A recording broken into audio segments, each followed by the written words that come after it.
दोस्तों जय मसीह। आप सभी का प्रभु यीशु मसीह के नाम में फिर एक और बार बहुत बहुत स्वागत करता हूं 5 minutes Bible study with pastor Dhanraj के इस प्रोग्राम में। दोस्तों आशा करता हूं आप लोग खैरियत से हैं, सलामत हैं। मेरे यीशु मसीह ने आपको भला चंगा रखा है। उम्मीद रखता हूं पिछली वीडियोस जो मैंने बनाई हैं वो चाहे वचन का खुलासा हो या विषय हो, उन सभीयों से आप लोग सीख रहे हैं, यीशु के नज़दीक आ रहे हैं, यीशु के मिशन को समझ रहे हैं और साथ ही साथ ना केवल खुद बल्कि दूसरों को भी आप लोग जो है फॉरवर्ड कर रहे होंगे या उन तक शेयर कर रहे होंगे। दोस्तों उसी कड़ी में आज एक वचन का खुलासा आपके बीच में रखने जा रहा हूँ जो कि अपने आप में बहुत बहुत ज़्यादा इंपॉर्टेंट, महत्वपूर्ण है और मैं समझता हूँ कि आपको इसको जानना या सीखना ज़रूरी है और इस पर मुझे खुलासा देना बहुत ज़रूरी हो गया था, जिसके चलते मैंने आज इस वीडियो पर उस पर बात करने का निर्णय लिया है। आइए देखते हैं पहले के 2 स्लाइड्स क्या हैं, उसके बाद डायरेक्ट वचन के खुलासे पे हम आ जाएंगे। वो कौन सा है? ये वाला। जी दोस्तों ये वाला ना, आप जानते हैं इसके साथ क्या करना है, प्लीज़ उसको आप लोग ध्यान रखिएगा। साथ ही साथ मसीह मंथन बैठक और ये 4 नंबर, इसकी स्क्रीनशॉट लीजिएगा ताकि आपको कॉल करने में आसानी होगी। जी अब बात करते हैं आज के वचन का खुलासा।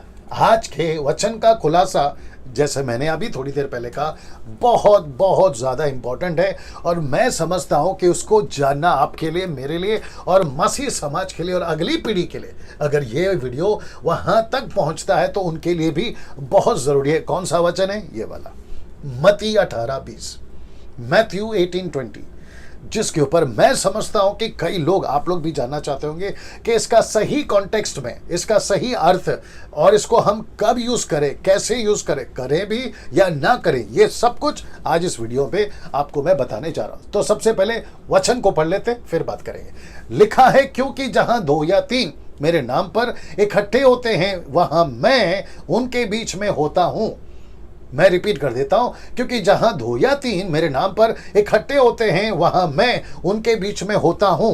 अब इसको मैंने 3 हिस्सों में बांटा है और साथ ही साथ याद रखिए, अगर मैंने हाईलाइट किया है कोई भी वचन को या लाइन को, इसका मतलब है वहां से हमें कुछ सीखने को मिलेगा। ठीक है, तो सबसे पहले इसको मैंने 3 हिस्सों में डिवाइड कर दिया है या बांट दिया है। आइए उसको पहले देखते हैं। तो सबसे पहला ये लिखा है, ये 2 और 3 कौन है, इसको समझना होगा।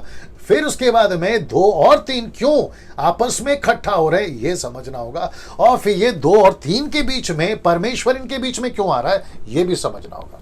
तो वापस आता हूं उस वचन के ऊपर। तो ये 2 और 3 कौन है और ये मैं कौन है, और साथ ही साथ इनके बीच में, इन दोनों के बीच में एक बात लिखा है, इकट्ठा। ये देख लीजिए, तो इसका मतलब है कि 2 और 3 के बीच में मैं, परमेश्वर कहता है मैं आऊंगा।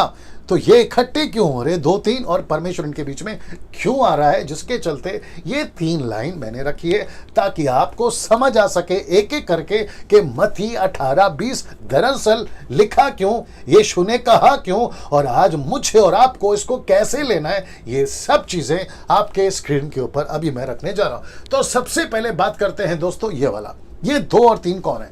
अगर हम इसको समझ गए तो मैं समझता हूं कि एक एक कड़ी जुड़ती जाएगी और आप लोग बखूबी समझ पाओगे। और इस तरीके से आपके बीच में मेरी कोशिश है खुलासा करते हुए, यही नहीं कोई भी वचन हो, इस तरीके से मैं रखने की आपके बीच में कोशिश कर रहा हूं अभी और करता रहूंगा आगे भी ना। तो सबसे पहले दोस्तों ये 2 और 3 कौन है, ये देख लीजिए। ये वो चेले थे जिनके साथ परमेश्वर यानी कि यीशु व्यक्तिगत तौर पे रहता था। ये पहले से यीशु मसीह के साथ व्यक्तिगत तौर पे है। तो इसका मतलब है कि जब यीशु ने कहा कि जहां 2 या 3 मेरे नाम पर इकट्ठा हो, तो इसका मतलब है कि यीशु मसीह बात कर रहे हैं मिनिस्ट्री की, बात कर रहे हैं सेवा की, जो इनके बाद भविष्य में होगी। इनके यीशु के उठा लिए जाने के बाद इनके साथ में यीशु जब प्रत्यक्ष रूप पर नहीं होगा और जब कभी भी ये आपस में इकट्ठे होंगे, किस वजह से इकट्ठे होंगे, वो सभी चीजें आपके बीच में अभी मैं रखने जा रहा हूं। तो सबसे पहले 2 और 3 कौन है, यीशु जिनके साथ व्यक्तिगत तौर पे ऑलरेडी रहता था। अच्छा, अभी इनके साथ तो रहता था, लेकिन अभी अगर आज की वर्तमान की बात करें तो क्या हमारे साथ व्यक्तिगत तौर पे, आइए उसको भी देख लेते हैं। बिल्कुल है, दूसरा कुरिन्थियों 6 का 16 से 18 तक में, मतलब 16 और 18 ही पढ़ना है हमको, बीच का 17 नहीं पढ़ना है, वो जो है इंपॉर्टेंट नहीं था, इसलिए मैंने आपके लिए डाल दिया। लिखा है क्योंकि हम तो जीवित परमेश्वर के मंदिर हैं, जैसा परमेश्वर ने कहा मैं उनमें बसूंगा, उनमें चला फिरा करूंगा, मैं उनका परमेश्वर होऊंगा और वो मेरे लोग होंगे। अब इसको देखिए, और मैं तुम्हारा पिता होऊंगा, तो मेरे बेटे बेटियां होंगे। यह सर्वशक्तिमान परमेश्वर का वचन है। तो इसका मतलब है कि तब भी चेलों के साथ और अब भी आपके साथ परमेश्वर तब भी उनके साथ व्यक्तिगत तौर पे था, और आपके साथ तो है ही, क्योंकि आपका शरीर खुद ही मंदिर है। ये बात को समझना होगा। तो ये 2-3 कौन है? वो ऐसे लोग जिनके साथ पहले से ही परमेश्वर है ना। मैं इसके ऊपर इतना एम्फसाइज या जोर इसलिए दे रहा हूं क्योंकि पिछली वीडियोस पे मैंने ये कहा था कि परमेश्वर आता नहीं है, परमेश्वर को हम साथ में लेके चलते हैं। जैसे कि मैंने कहा था उस वीडियो पे, अगर आप लोगों ने नहीं देखा तो देख लीजिएगा, मैंने कहा था कि उतरा उतरा ऐसे गाने, फिर से आग बरसा दे ऐसे गाने, जहां 2 या 3 जमा उनके बीच में तू रहता है ऐसे गाने, तेरा स्वागत है, वेलकम होली स्पिरिट, ऐसे गाने मसीहों को नहीं गाने चाहिए। वो इसलिए नहीं गाने चाहिए क्योंकि जबकि परमेश्वर पहले से अंदर है, तो फिर वापस से किसको बुला रहे हो?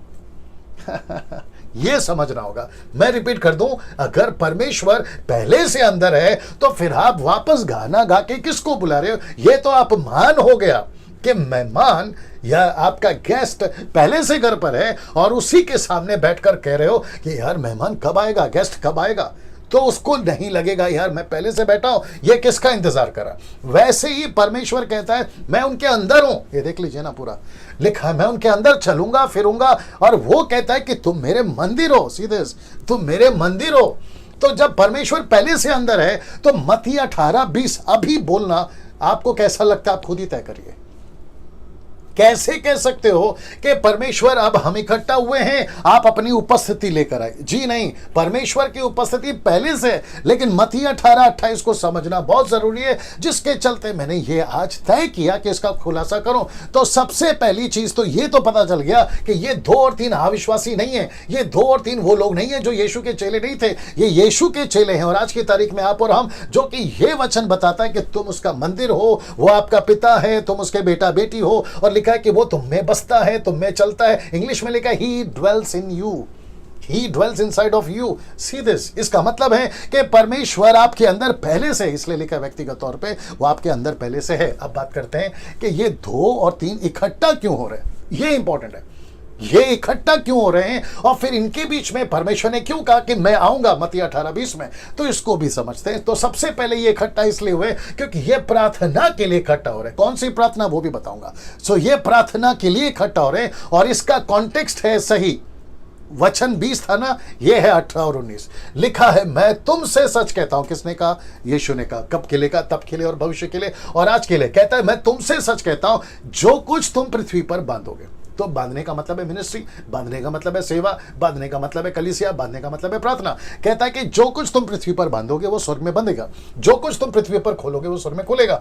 फिर वचन 19, फिर मैं तुमसे कहता हूं यदि तुम में से 2 या 3, बोल दीजिए 2 या 3 जन पृथ्वी पर किसी बात के लिए, याद रखो किसी बात के लिए, जिससे वे मांगे, सीधे मांगे प्रार्थना, और लिखा एक मन के हो तो वह मेरे पिता की ओर से जो स्वर्ग में है उनके लिए हो जाएगी। तो इनका इकट्ठा होने के पीछे मकसद क्या? प्रार्थना। कौन सी प्रार्थना? जो वो मिनिस्ट्री कर रहे थे तब, जो आज मिनिस्ट्री कर रहे हैं हम। याद होगा पतरस और यूहन्ना प्रेरितों की किताब 4 अध्याय वचन 28 में जब वो प्रार्थना कर रहे थे इकट्ठे होकर, तो वो जो जगह थी ना वो हिल गई। किसने हिलाई? परमेश्वर पिता ने। क्यों हिलाई? क्योंकि मिनिस्ट्री के संबंध में वो इकट्ठे होकर प्रार्थना कर रहे थे। उन्होंने पहले ऐसे नहीं कहा कि हे प्रभु तेरी उपस्थिति ला, उन्होंने पहले ऐसा नहीं कहा कि उतरा उतरा, उन्होंने ऐसा नहीं कहा कि रूए पाक फिर से उतर। नो, वो जानते थे कि परमेश्वर उनके साथ पहले से है, लेकिन वो प्रार्थना का उत्तर के लिए कह रहे हैं कि परमेश्वर तू प्रार्थना का उत्तर दे। तो कहता है मैं प्रार्थना के उत्तर के लिए तुम्हारे बीच में आऊंगा। और ये रहा उसका जवाब, तीसरा पॉइंट जो कि कनेक्ट करता है। कहता है कि परमेश्वर उनके बीच में क्यों आ रहा है। मैं वापस आपको दिखा देता हूं वो वाला वचन जो आपको समझ में आ जाएगा। ये वाला ऐसा लिखा है कि जहां 2 या 3 मेरे नाम पर इकट्ठा होते हैं वहां मैं उनके बीच में होता हूं। क्यों होता हूं ये तीसरा बात बताता है। क्यों होता हूं ये तीसरा बात बताता है। ये बताता है तीसरा, ये वाला तीसरा क्या कहता है। परमेश्वर इनके बीच में क्यों आ रहा है? क्यों आ रहा है? कॉन्टेक्स्ट में देख लीजिए, उनका प्रार्थना सुनने के लिए। उनके प्रार्थना का उत्तर देने के लिए। तो कॉन्टेक्स्ट क्या है, क्यों इकट्ठा होने पे परमेश्वर उनके बीच में आ रहा है? उनका प्रार्थना का उत्तर देने के लिए। ऐसा नहीं लिखा है कि जीसस क्राइस्ट, सुनो बड़े ध्यान से, 2-3 इसलिए इकट्ठा नहीं हो रहे कि परमेश्वर की उपस्थिति को लाए। 2 और 3 पहले से परमेश्वर की उपस्थिति को लेकर खड़े, ताकि परमेश्वर प्रार्थना का उत्तर लेकर आए। See the difference, see the difference. ना इसको देखिए, याद रहे परमेश्वर पहले से आपके अंदर है। यह लाख टक्का बात है, इसको आप झुठला नहीं सकते। कम से कम 2 से 3 दर्जन आपको स्क्रिप्चर दे सकता हूं, और शायद कभी दूंगा, जो कहती है स्पेसिफिकली, बिल्कुल क्रिस्टल क्लियर स्टेटमेंट है कि परमेश्वर न्यू टेस्टामेंट में आपके बाहर नहीं, आपके अंदर रहता है। और वो तब आ जाता है जिस दिन आपका उद्धार हो जाता है। तो मत्ती 18:20 ऐसा नहीं कहना कि जब हम इकट्ठे होते तब आता है। जी नहीं, ये टोटल गलत है, नॉन बिब्लिकल है, टोटल गलत है। परमेश्वर को हर चेला लेके चलता था, तब लेके चलता है अब। परमेश्वर पहले से उनके अंदर था, उनके बाहर था, उनके साथ था। चेलों की बात कर रहा हूं, लेकिन अब तो हम परमेश्वर की उपस्थिति को लेके चल रहे हैं। तो फिर मत्ती 28:18 को, माफ करें 18:20 को हम कैसे यूज करते हैं, ये बहुत इंपॉर्टेंट है ना दोस्तों। ये देख लीजिए, जो कि बहुत इंपॉर्टेंट है। लिखा है whole Bible is for you but not the whole Bible is to you. Hindi में पूरी बाइबल आपकी है, लेकिन पूरी बाइबल में आपके लिए नहीं है। तो कुछ ऐसा है जो आपके लिए नहीं है, पूरी बाइबल में आपके लिए नहीं है। तो जो आपके लिए नहीं है वो दूसरों के लिए वहां तक रखो, जो आपके लिए है वो लेकर चलो ना। मैंने कहा था बीच में कि 3 तरह से आप वचनों का इस्तेमाल कर सकते हैं। सबसे पहला देख लीजिए, मूर्खतापूर्वक। दूसरा, भावुक होकर, इमोशनल। तीसरा है कॉन्टेक्स्ट में ले सकते हैं। तो आपको मत्ती 18:20 कैसे लेना है? मूर्खतापूर्वक नहीं लेना है, भावुक होकर नहीं लेना है, आपको कॉन्टेक्स्ट में लेना है। सिर्फ मत्ती 18:20 नहीं, टोटल बाइबल। इसलिए वापस ये दिखा देता हूं जो अभी आपको दिखाया था, whole Bible is for you but not the whole Bible is to you. फिर कहता है पूरी बाइबल आपकी है, लेकिन पूरी बाइबल में आपके लिए नहीं है। तो इसका मतलब है कि हम सभी को समझना होगा, हम सभी को समझना होगा, जी हम सभी को समझना होगा, हम सभी को समझना होगा कि क्या आपका है और क्या आपका नहीं है। मत्ती 18:20 परमेश्वर आज आपको 3 तरीके से बता दिया। 2-3 कौन है? यीशु के लोग हैं। 2-3 कौन है? यीशु के चेले थे। 2-3 कौन है? आप और हम है। दूसरा क्या कहता है? वो क्यों इकट्ठा हो रहे? प्रार्थना के लिए। तीसरा कहता है परमेश्वर क्यों आया? उपस्थिति लेकर नहीं, प्रार्थना का उत्तर लेकर आया। वाह, इस तरीके से बाइबल पढ़िए, इस तरीके से वचनों को समझिए, और सब कुछ दूध का दूध और पानी का पानी हो जाएगा। दोस्तों इसको याद रखिएगा। अगले वीडियो के साथ फिर मुलाकात होगी, तब तक के लिए अपना ख्याल रखिए। प्रभु आपको खूब आशीष दे। जय मसीह।